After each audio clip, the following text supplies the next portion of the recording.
โอ้ยวันนี้ฝนตกหนักอีกแล้วไม่ได้วิ่งวันที่สองแล้วเนี่ยดูฝนตกหนักแล้วไม่ได้ออกไปวิ่งแล้ววันนี้2 วันแล้วเมื่อวานก็ฝนตกไม่ได้ออกไปวิ่งวันนี้ฝนลงหนัก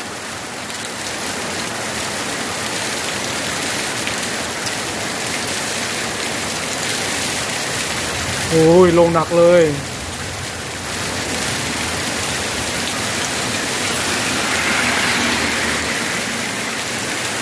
ทั้งลมทั้งฝน